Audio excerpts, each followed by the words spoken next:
Hey, you are now listening or watching the Halos in the Infield podcast, sponsored in part by Noble L Works over on 1621 South Sinclair, where you can get discounts by just mentioning HITI, Halos in the Infield, drink discounts on us, baby.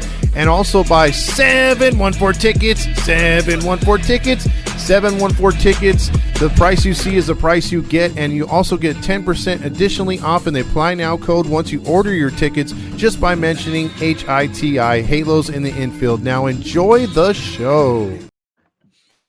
How is it going, everybody? My name is Fernando, a.k.a. the Lone Star Halo. I am joined here by half of James Squared, Mr. James Gonzalez. James, how are you? I am the biggest part of James Squared. By size, not by ego.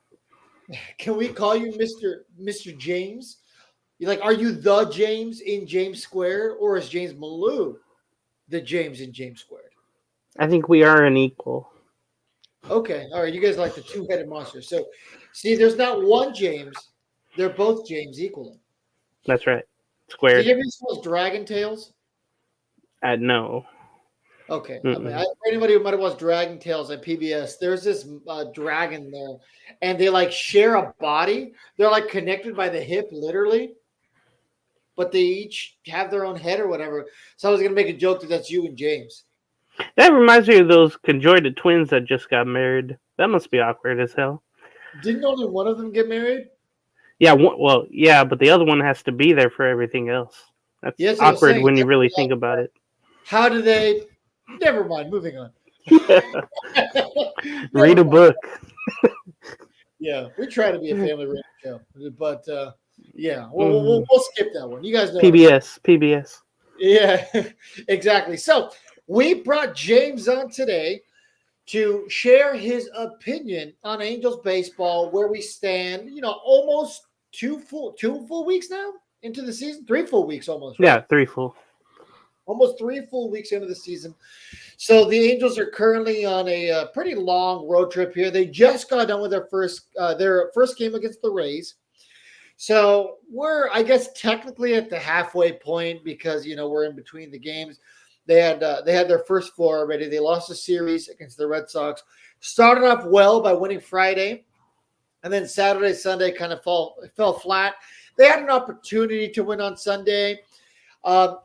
And then Luis Rengifo didn't come through. Of course, gave Mike Trout the opportunity, struck out to end the game. That was that. Against Kenley Jansen's cutter, which Trout shouldn't have been swinging to that pitch. Too low.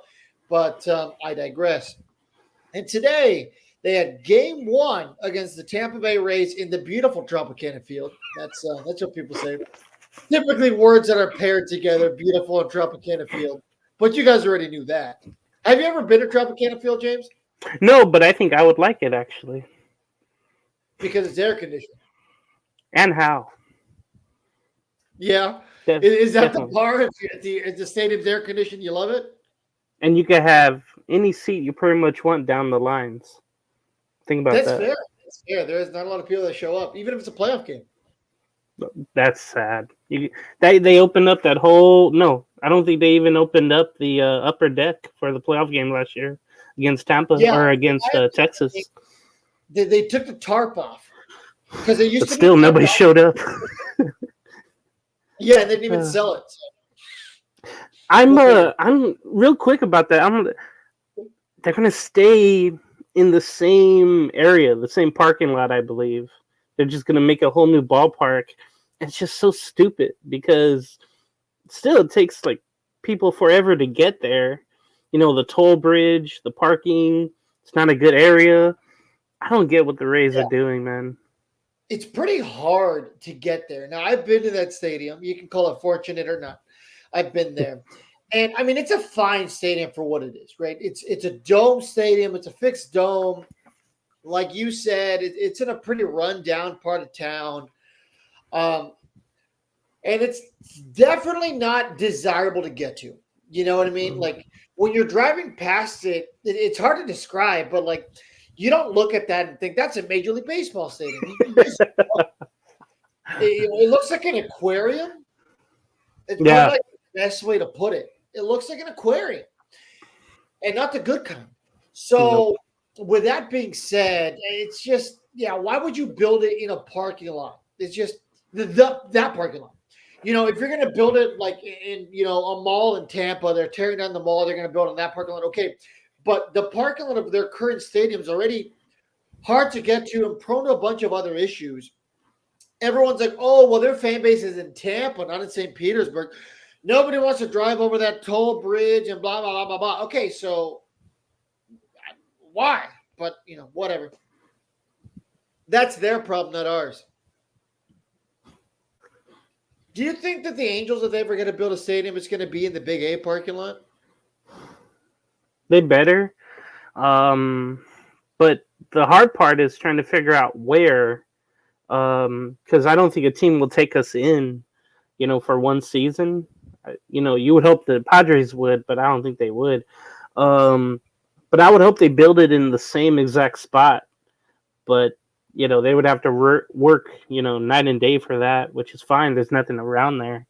I think it'd be really cool if they built it out. So basically, imagine where home plate is now, but tilt the stadium backwards. So like where the Gene Autry statue is, face it out that way.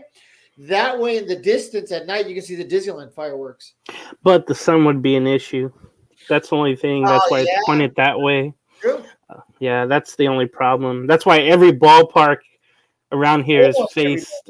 Was it northeast or east? That's why. Or no, I'm sorry, straight east.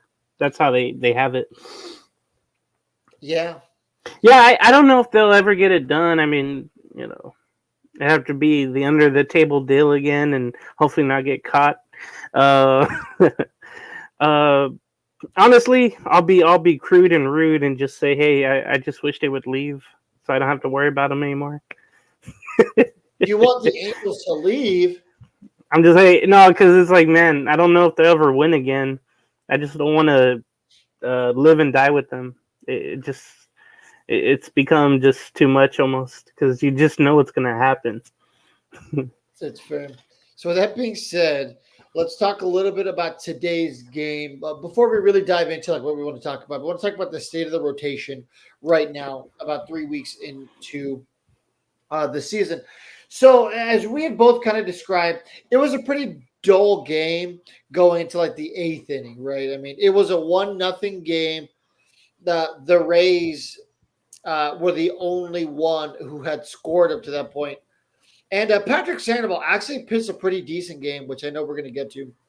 In the 8th inning, that's when the Angels kind of broke it open, right? That was when Mike Trout hit his 7th home run of the season off of Phil Maton. And Taylor Ward hit a home run as well in the 9th inning. And that was off of Kelly, and that was with 2 outs. And that's what led to the Angels winning 7-3. So real quick, when we talk about Mike Trout, what's your opinion on him this year? Do you like what you've seen from him so far in the early going? Yeah, definitely, because he's hitting the ball over the fence. I think we were so enamored talking about him the last few years where, man, he's just not catching up to that high fastball anymore. And he's not clutch. He's leaving people on base. He was Han Solo. And finally, I think he has 2 non-solo home runs this year. I think on last week on Tuesday, I want to say against Tampa Bay, he had one, and then today he had one. So that's really good to see. I mean, how many RBIs does he have? 10? Yep. I just checked. Yes, so he's got 10. And that's a great thing to see because, everybody was wondering, how are they going to do without number 17 here? Who's going to step up? And Trout's that guy. You did mention about the cutter that Kelly Jensen has, and how it's really deadly. So I don't blame Trout for that. He's trying, in a pressure situation, he's trying to do whatever the hell he can to get on base, to make contact. Everybody's going to get fooled by that. Just have to learn, try to lay off of that. One thing I did see after the home run today, Fernando, was Johnny Washington, asking him, hey, where's your side when you're hitting the home run?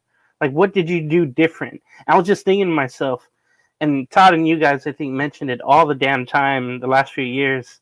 Nobody you saw was working with players about their technique hitting. You never saw, Jeremy Reed or whoever the hitting coach was, or both Yeah. of them. You never saw any of them saying like, "Hey, where's your hips? Where's your legs? Like, how did you feel when you hit that?" So I love seeing that. And maybe Johnny, I knew him as the Padre hitting coach, 2015, something like that here in San Diego. So it's good to have new blood and new emphasis, that Wash has on Trout. And then the defense. Now, maybe he can't rob home runs like he used to, but he's still going to give an all-out effort. He made a sliding catch against Boston, I think, the last series. That was amazing.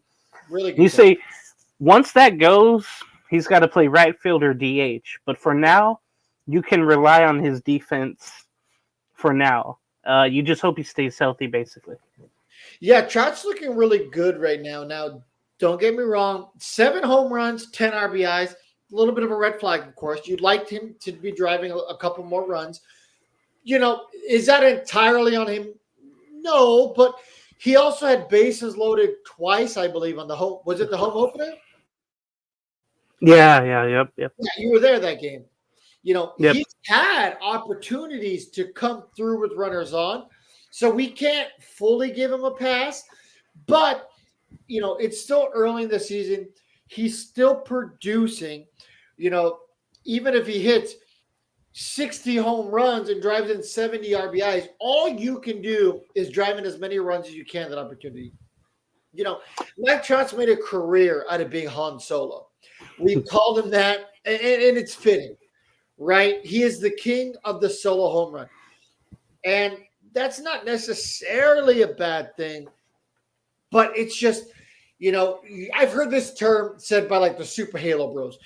Mike Trout has to get Mike Trout to the playoffs. You know what I mean? When Mike Trout has the opportunity to come through, when there's runners on, when it's a clutch situation to extend a game, you expect Mike Trout to come through. Why? He's Mike Trout.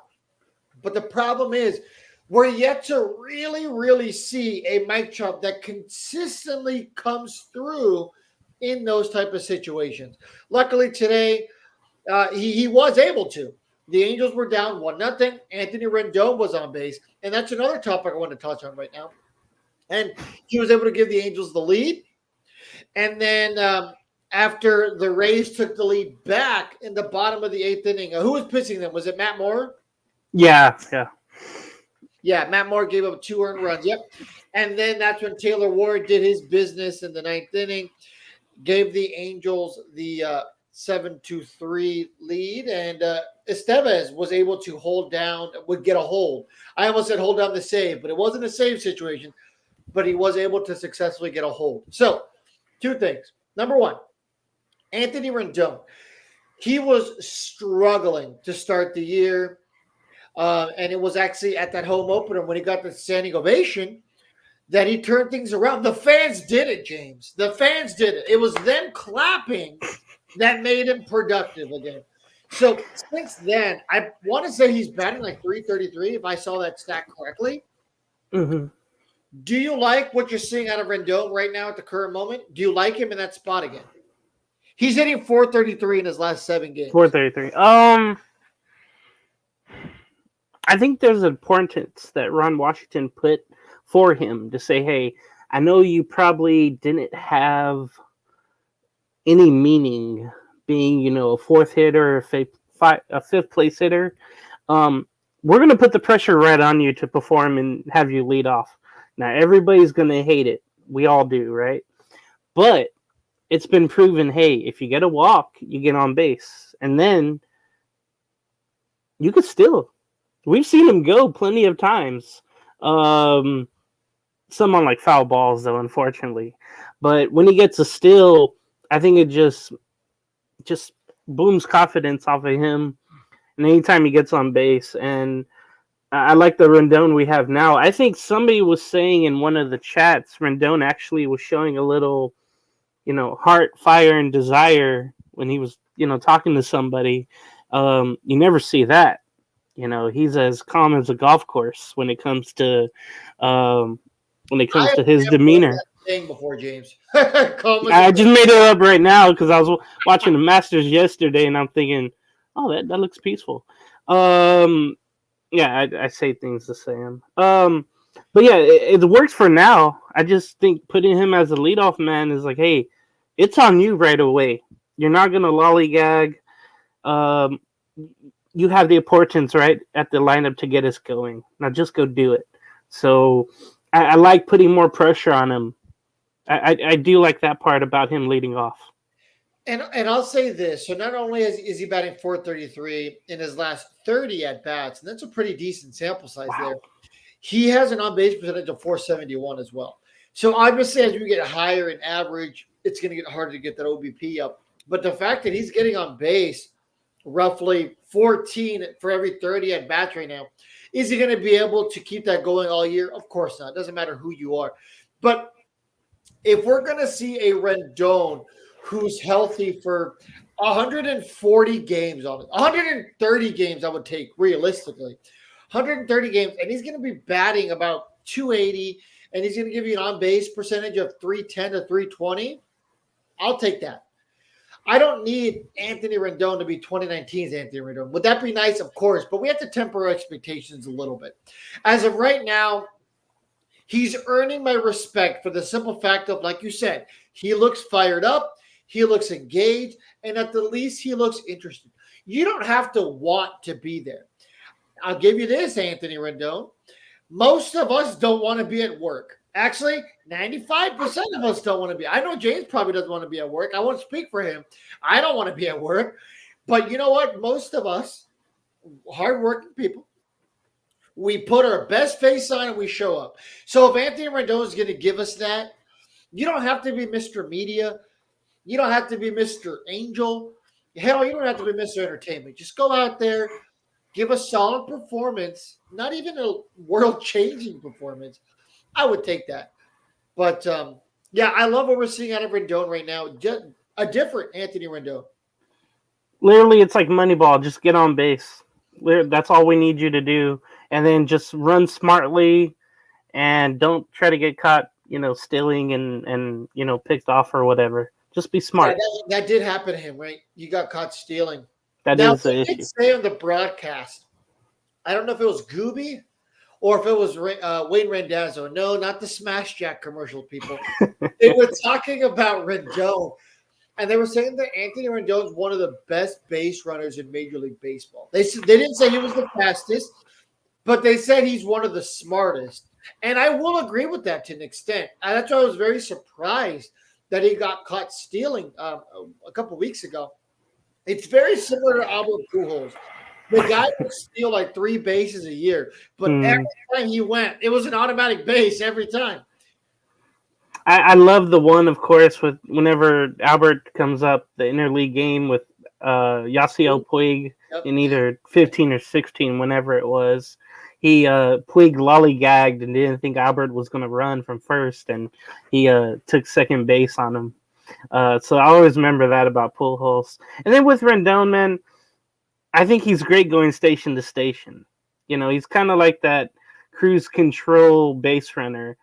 And sometimes you need that when you're older, of course, when you know you're not going to be as fast. Say, hey, I'm going to just do what I can do. I'll let these young guys run, in front of me or behind me. So at least we have them on the field. That's all I could say. Yeah, exactly. We tease the guy a lot for not being healthy. But at the end of the day, all you can ever do is give yourself an opportunity. You know what? As long as he's out there and he's trying, I'll take it from him. Because at the end of the day, you're not going to produce every day in baseball. That's the beauty in baseball. You're going to fail most of the time. But if you're out there looking like you want to be there, I'll take it. So that's enough about Anthony Rendon on this episode. Let's talk a little bit about the state of the current pitching rotation. So Patrick Sandoval, pretty decent outing today. 5 innings pitched, 4 hits, 1 run. It was earned. Only 2 walks, and that's the part I really love. Walks were down. His strikeouts, 3 strikeouts. I'm not very worried about it. I don't think Patrick Sandoval is ever going to be a power arm. He's not going to be a K machine, and that's okay. So just the 3 strikeouts today. Do you like what you saw out of Sandoval today, considering he's been struggling so much this season? I did, and the one thing I think we want to see from Sandoval, hey, keep the ball low. If you're gonna throw your off-speed pitches, keep them low and away, and just try to get the ground balls. He gets in trouble when he leaves stuff up. It's a theme. When you do try to get in on batters, just locate better. That's all you can do. If you do those 2 things, you'll be successful. And I think we saw that today out of Patrick Sandoval. The thing is consistency. And, maybe he had a heart-to-heart with Enright or Wash. I like to think Wash, just tries to rally up everyone to say, hey, you can do better. Whatever you've done before, let it go. Just do better. Work on this. Work on that. So I just hope this continues. But we've all seen, when he has that first inning of horror where he walks 3 or 4, he gives up the 3 or 4 runs, and it always seems unearned too. That's what the crazy part about it is. That's why his ERA is not where Canning's is, but Canning's higher than Snoop Dogg. Especially off that munch meal last year. So hopefully seeing that from Sandoval better, and we just want to see consistency. And I think he'll face the Reds on the weekend. And you know how that ballpark is. Hopefully, like I say, he keep the ball down or he pitches inside to those hitters. I think he'll be successful, but that's a tough place to pitch. One crazy thing about Patrick Sandoval, surprisingly, he has not given up a home run yet this year. That's great. Yeah, surprisingly. It's just the walks. It's just the location of pitches. The walks, that's the only issue. Big thing. Honestly, I think the problem with Patrick Sandoval, he gets very emotional out there. That too.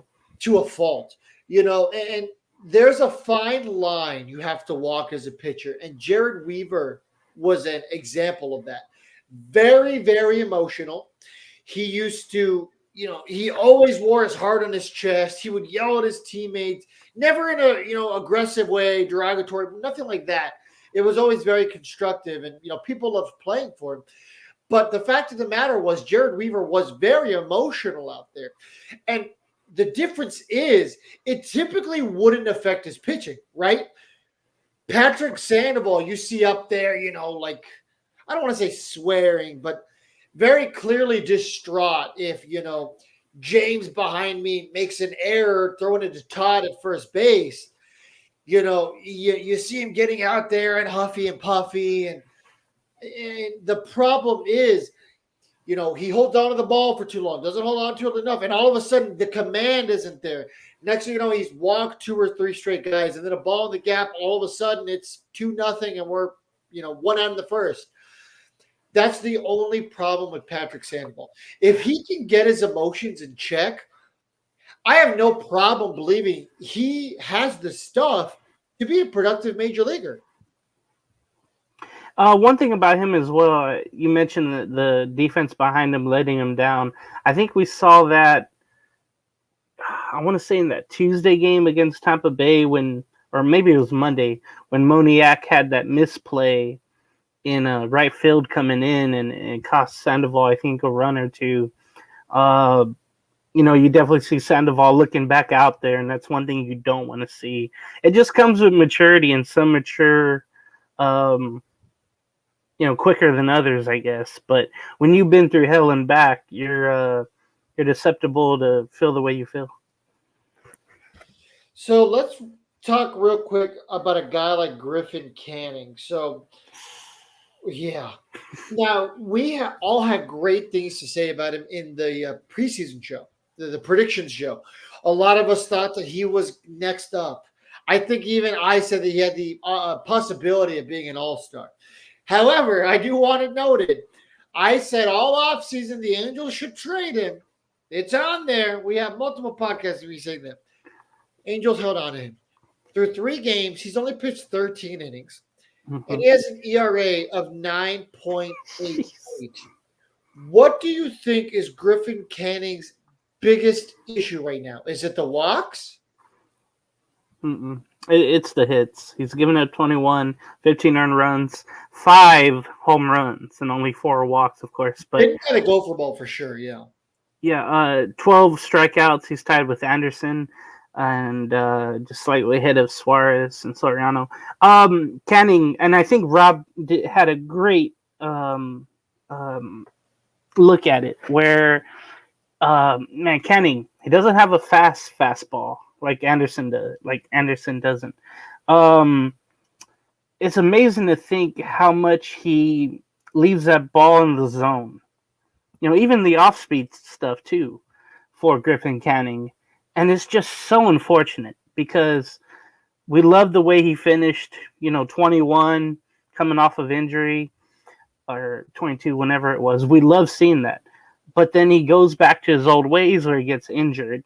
He just has to stop leaving that ball down the middle where it can just get smacked. Off-speed or the fastball he doesn't have.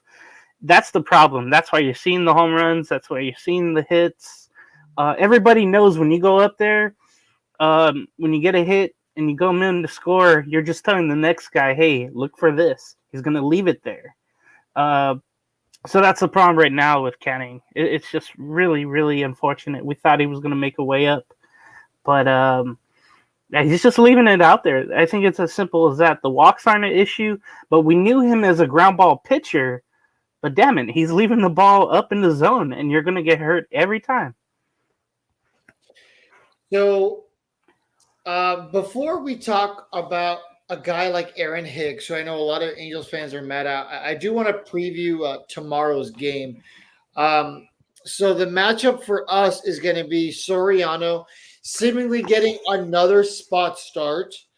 While Silseth is still, dealing with that shoulder. Was it shoulder inflammation or elbow inflammation? Yeah, shoulder.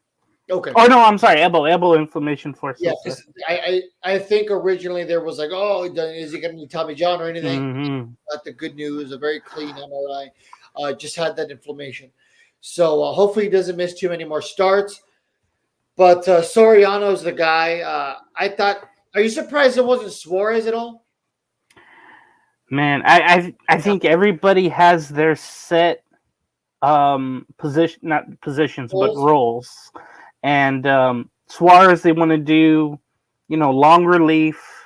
We're just gonna throw you out there and you'll get beaten up through multiple innings. Garbage time pitcher. Soriano, remember from the spring training games, we're gonna try to make you into a future starter. Because the 1 inning wasn't working for you, 2 to 3 innings. But it's always that dreaded 3rd inning for Soriano. That's what's unfortunate. If he can go 3, it'd be great without issues. If he can go 4, well, the world's going to end. So, well, we thought that last Monday with the solar eclipse. But hey, I was directly under that. Dallas was in pitch darkness. I saw a video of that. I didn't see it. I was in the shower out here, of course. You have to be so yeah, with Soriano, I just want him to keep working on his stuff and just get used to that role because eventually, like you mentioned, I wanted Sandoval traded to the Yankees. Maybe he'll find his way there. Canning, you could trade him to Milwaukee. They're going to need some starting pitching when the time comes. There's going to be spots available in that rotation, and hopefully, Suarez eventually gets traded, and then Soriano can, or DFA'd, or Soriano could take that role to be one of those starters. And since there's no expectations for him to be a long game starter, it's perfect for him. So, yeah, Soriano. So last week we got a tweet or an X, as you're supposed to call it these days. Yeah, what the hell do you call it? X post? Yeah, an X post. There you go. No. Somebody asked me, like, hey, how many innings should we expect out of Soriano? And last week I said 4. 5 would be great. And I mean, hey, I wasn't wrong in the sense that that's what we wanted. Is that what we got? Absolutely not. Mm-mm. But yeah, if we can get, I think 4 would be the magic number. Jeff Fletcher, I believe it was either him or Sam Blunt, reported last week that the Angels were going to keep him around the 60 pitch mark. I can't imagine it's going to be much different this time. I could see him maybe getting 65, 70 if he's cruising, doing decently. But I got to imagine 60 is really going to be where we're going to be at. So that's probably going to take us to about 3 or 4 innings, depending on, his ability to throw strikes. And it just taxes the bullpen even more when you have some of these starts. But And these bullpen games are already hard enough. hell yeah. We'll see the fight of this team when it comes down to the bullpen, because we know the rotation, other from a couple of guys, just aren't doing it for us. So let's real quick talk about the pitcher going for the Rays. Aaron Savali, I believe. He's 2-1 with a 2.12 ERA. So let's talk a little bit about his pitches here. He's got a cut fastball, a sinker, a curveball, a sweeper, which some of you guys are probably familiar with now. He has a four seam and the split finger. So his go-to pitch seems to be his cutter. Throws it almost 30% of the time. His sinker is his second use pitch, which he throws 23% of the time. And then curveball, sweeper are basically the same thing at about 15% each.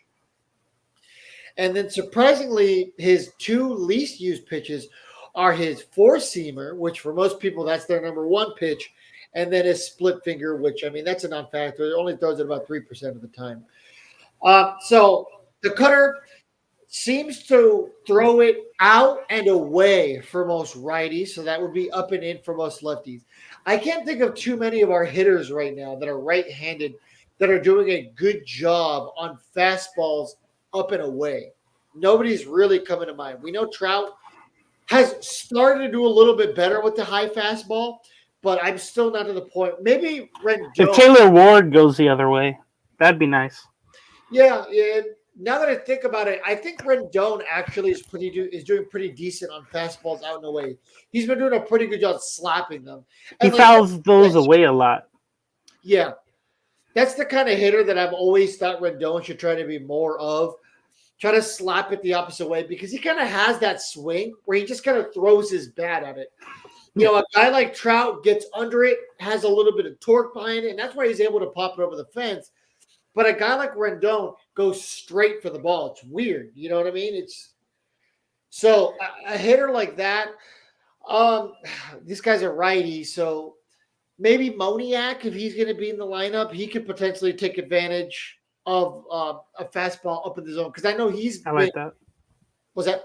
I like that. That sounds good. He needs to get going. I know we'll talk about outfielders, but he's one guy that needs to get going and needs to. Oh, I don't know. There's just a problem with him. The last thing I wanted to bring up about tomorrow's pitcher for the Rays, Mr. Aaron Savali, is the fact that his curveball. So that's the third pitch he uses the most. Like I said, he uses that almost 17% of the time. That curveball, if you're looking at his Baseball Savant page, seems to really get hit hard when he leaves it down in the zone, almost straight down the gut, or a lot of the times he leaves it hanging right in the middle of the zone. Now, the good news, who do we have that is good at hitting hanging curveballs? Mike Trout. That has always been Mike Trout's bread and butter. When the guy can't hit the fastball, he's always been very, very good at taking advantage of that curveball that's just left hanging. Or hell, even the curveballs that are about to drop and hit the ground, Trout's been really good at being able to scoop those up. So I'm going to be really interested to see if Trout's going to be able to drive in some runs, especially because his sweepers, the same kind of movement to it. Obviously, the difference is it cracks the opposite way, but he also tends to leave that down in the zone. So look out for Mike Trout tomorrow to have a productive day, since he really likes that ball low. Speaking of outfielders, you had mentioned that we were going to talk a little bit about him. And the real question I want to ask, it was today's question of the day. If you don't follow us already, make sure you follow us on social media on either X, Facebook, in our Facebook group, or on Instagram so you can participate in the question of the day. James, today the question of the day was about Aaron Hicks and where you view him. There's a portion of the fan base that still wants to see what he can do, but an even bigger portion of the fan base that wants to see him walk. Where are you on Aaron Hicks? Man, I'm kind of disappointed just because in spring training we saw him do fairly well. The defense, it's probably not going to be there, being 36 or whatever he is. We saw one misplay out of him, but that's just going to come with it. A failed diving catch? Yeah, I think it was in Miami, I want to say, a couple of weeks ago. I just want to see some consistent hitting. I know he has, 7 hits, 4 RBIs, but he's striking out way too much at 15. He's okay with the fastballs, but damn, when he gets the breaking balls, he is missing badly. He had an at-bat. Yeah, sorry, I know. Okay, enough of the hard ones. Throw some changeups or curveballs. He had a at-bat in Boston, I believe, on Sunday, and he just looked foolish. Absolutely foolish at the plate. Somebody threw him a wicked breaking ball, and he just got fooled really bad for strike 3. I think he had a 1-2-3 at bat, honestly, if I can remember. I don't know. That, but the good old good morning, good afternoon, good night. That's right. So all these, batters that don't start right away or don't start every game, you're just gonna have some what do you call it? They're not gonna be good because they don't play right away. Just like Adele, Moniak, and Hicks, you have a weird rotation. They're just going to be cold when they get up there, when they're not used to it, or you throw, like Adele, when you throw him in the 8th or 9th inning, he's just out there for no reason. I just hope he gets more at bats, and that's all I could think of for Aaron Hicks to help. But his timing is probably a little bit off on those breaking balls. I know it sounds cliche or easy, but it could be just that. Yeah, and that's up for the coaching staff to figure out, right? Is Johnny Washington thinking that those at-bats are going to save it? Do the Angels believe he's a lost cause? Because, here's where I am on Aaron Hicks. The signing was a bad idea. Not so much because Aaron Hicks doesn't have what it takes to be a productive major leaguer. He's been there for a while. We saw him come back after getting released by the Yankees. He went to Baltimore and had a good rest of his year. So he obviously still has some talent in there. The problem is them consistently putting them in the lineup. I don't know if it's Johnny Washington's idea. I don't know if it's Ron Washington, who just really has faith in this guy. Maybe Ron Washington's a big fan of Tiger Woods' niece. Who knows? He just wants to see her at the ballpark. Could you imagine a world where she's there and then Vanessa Ann Hudgens is there because the Angels signed her boyfriend to a minor league deal? But anyway, the fact of the matter is this. Aaron Hicks consistently being in the lineup takes away at bats from guys like Moniak and Adele. Now, there is a lot of people who consider Moniak being part of this young core. The core 4, as Todd is trying to call it. No. That was only the Yankees core 4. I don't want to ever hear another team try to take that moniker. It's just a pet peeve with me. As part of the young core of this team? I never thought he was. He's not, as stupid as it sounds, he's not up on those, he's not on those selfies outside Angel Stadium. So I don't consider him part of that core. They have 3 or 4 guys up there that you can consider that. Hoppy, Neto, Detmers, and no, I forget who else, but it's Trump. Those are the 6. Oh no, I'm saying who's the other young player that you can rely on going forward? And I have Detmers. Shawnee Well maybe, but only because they drafted him. Maybe that's the only reason. But Moniak, I don't know if he'll ever be that guy. Pick 6 overall in that draft in 2016. I don't think he'll ever be that guy. Just too much inconsistency at the plate. and then fielding can be kind of a obstacle course for him in right field, as we saw. It would just take, and there's no options for him, right? So, or maybe they have one option left. I know Adele doesn't have one, but it just seems like Adele, Moniak, and Suarez are out. Oh, that's right. I think we got the best from him last year before he got hurt and got into that slump. And you know me, Mr. Negative, I'm minus Roger Lodge, or You're opposite Mr. Roger Lodge. That's it. I'm never gonna see it with Moniak, I don't think, and maybe he can flourish somewhere else. I have this bad feeling always, of course. All the players that the Angels are gonna, get rid of or release, they're gonna do well somewhere else, just because it's been done before. So Adele, if he went to Colorado, Pittsburgh, or Cincinnati, I would guess he would flourish there, because he would get more at bats. He would get a new, look at things, I would guess. Sometimes it's just, I was going to say, those are also organizations that tend to be really good at developing young players. You bet. I mean, Cincinnati, Pittsburgh, they've had top prospects and have gotten an awful lot of them. The problem with teams like Pittsburgh is they have those prospects, develop them, and then they flip them. Yeah, it's like what the Padres used to be. Mm-hmm. San Diego, the Padres were a glorified farm system. They would take these guys like Adrian Gonzalez that no one's ever heard of, got him from the Texas Rangers, made him into an all-star, and then they traded him to Boston. Right. JP, same thing with the White Sox. So, and that's been Pittsburgh. You know what I mean? They have these guys. Look at Garrett Cole, and they sent him to Houston. So there's a lot of organizations that have kind of always done that. I mean, and Cincinnati's done that for the greater part of the last decade, also. Really. Mm-hmm. So it's tough on Walsh to put in a lineup that benefits everyone in the outfield. I think we can all agree with that. It's not a little league game where you could put someone in, put someone out, whenever you want. Just say Aaron Hicks, go play third base, like in Little League. Yeah. It's like, you haven't played there all year. Who cares? Just grab a glove. Maybe it's just, Hicks plays better on the East Coast.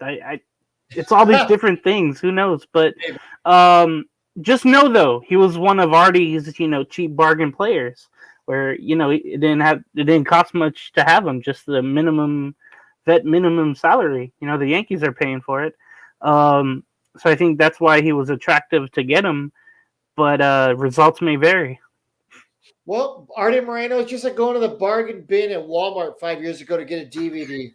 If you close your eyes, you might find something good in there, but chances are you're going to end up with 50 first dates. Yes, fine. Or you're going to end up with The Blind Side. Sure. Could it be worse? Maybe. But, I mean, for $5, I mean, it is what it is. Same thing with Aaron Hicks. You're giving him the equivalent of a $5 contract in Major League Baseball. Could it be better? Sure. Could it be worse? Sure. But that's what you're going to get. Get what you pay for. So, James, anything else in closing? I just feel bad for Patrick Sandoval not to get the win today, despite pitching a really, really great game. I'm happy for Matt Thaiss to finally get his first RBIs, 3 today against the Tampa Bay Rays. And Mike Trout continues to be hot. Also, Taylor Ward. I hope he stays healthy. Remember the last couple of years, he's played at an all-star pace until getting hurt. And, knock on wood, he stays healthy along with everybody else. And the bullpen did a great job today, but they're going to be taxed throughout the series, though, for sure. Yeah. No off days this week. No off days. Yeah, exactly. That's going to be a real tough thing for them, especially because the problem is, we don't have number 17. So, in theory, we don't have a certified quote-unquote ace. Because when 17 was on the mound, I mean, even if he wasn't having his best outing, he was always going to get about 6 innings, unless it was really, really bad. The organization would kind of let him write it out. So with that being said, as of right now, the only guy that I can see them giving a longer leash to is Detmers. Yep. I don't want to use that 3-letter word yet. It starts with an A, ends with an E. No. Yeah, I'm not ready to use that yet. Is he proving that he could be that guy? Sure, but it's very early. But I'm totally with you on Taylor Ward. Guy's super hot. I'm tired of him having these bad luck injuries, hitting the only concrete slab in right field, getting hit in the face. The only thing missing is for him to get the ShamWow hit to the Jeez. Wasn't that an Angel injury? Oh absolutely. my. Honestly, I was more disappointed. I was more insulted he ended up on the injured list. I was like, what? You can't get hit in the nuts as an Angel and not get on the injured list. Like, that's that tough Florida moniker about him. He's just built like that. Yep. They build these kids different. Yeah, when you're running from alligators or fighting them, you're bound to, brush off what happened to him. This kid used to eat gator jerky, James. Yeah, I'm just happy. Sandoval had an appearance, and I'm just shaky about the rest of the rotation. I'm just hoping for better. Road trip is a long one, and you always hate those, but good thing is, like, hey, you can bond together and really work on things, and you have no distractions, and hopefully that'll be the case. I'm not feeling really rally Chris. I'm hoping, a split like Todd did in St. Pete, but maybe 1 out of 3 in Cincinnati. Oh, so you think we're going to lose the series in Cincinnati? Yeah, I just think the Angels don't do well with defending speed. They like to throw the ball around, and I'm kind of worried about that. Yeah, I'm with you on the Tampa Bay series. Unfortunately, I think tomorrow's, when you guys listen to this, so today, is probably going to be a loss because of Jose Soriano. No offense to him. Like him a lot, but I like him more in that 2 or 3 inning bullpen kind of guy. You have your starter in there, maybe gets gas in the 4th or 5th inning, and you kind of need a guy to give you 2 or 3 innings. I like him there. I don't like him as a starter. Detmers, I feel pretty good about. So I think that could be a win. And then Griffin Canning, probably a loss. So we'll see what happens there. But James, for anybody who wants to hear you guys on James Squared, make sure you listen to those episodes. They come out, is it every Thursday? Yeah, every Thursday morning on Believe, and then if you want to see my ugly face, you can see it on YouTube on Thursday mornings as well. We break down the series before and after, and give our opinions, hot takes, and whatever you want to hear. Let us know in the comments. James Squared, party time, excellent. Plus, also, I wanted to tell you this. Guess where I went today to get some snacks? I went to the world famous Buc-ee's.